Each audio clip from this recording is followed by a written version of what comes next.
fin cet après-midi de la semaine du numérique. C'est un événement qui a regroupé les professionnels de l'industrie du numérique avec un millier de participants. À l'issue donc de cette rencontre, 20 recommandations ont été formulées pour que la modernisation de l'administration soit une réalité au Mali, aussi et surtout la valorisation du potentiel humain. Une vingtaine de start-up retenues pour compétir sur leurs différents projets innovants et parmi ces start-up, 3 ont été primés. Nous allons revenir dans nos prochaines éditions avec nos équipes de reportage dirigées par Tamsir Diabaté sur la fin donc de la semaine du numérique.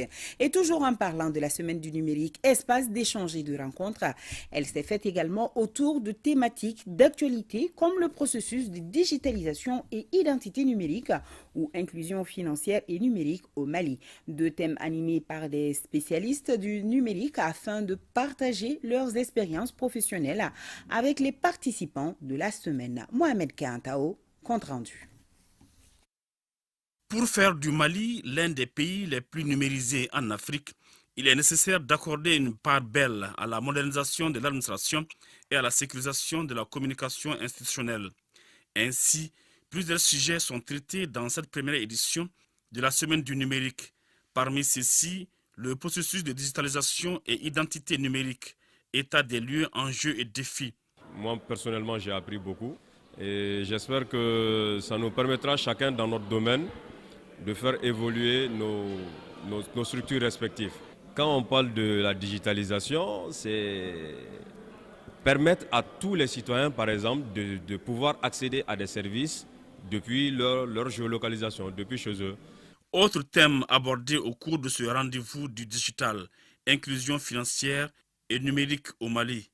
Au niveau de l'État aussi, c'est de prendre des mesures incitatives, par exemple, par rapport à l'utilisation des technologies, parce que ça peut être un frein.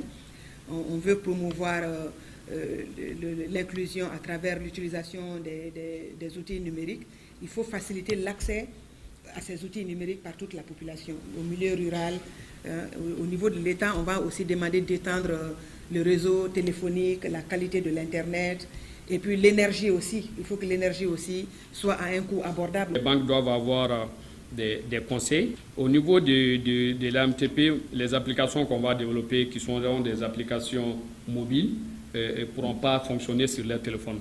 Donc, d'où la nécessité de promouvoir le code USSD. Mais on a compris que le code USSD qui est développé actuellement, c'est seulement au niveau des opérateurs. Les thèmes traités ont été appréciés par l'assistance à travers des questions de compréhension. Les panélistes quand même ont bien développé ce sujet, surtout au niveau du numéro d'identification fiscale et la place de l'identification numérique aujourd'hui dans l'économie numérique. Voilà, donc il y avait aussi le service de la certification numérique et de la signature numérique. Aujourd'hui, quand même, pour une bonne économie numérique, donc il faudrait impérativement une bonne identification numérique. Ces thèmes ont été animés par des spécialistes du numérique.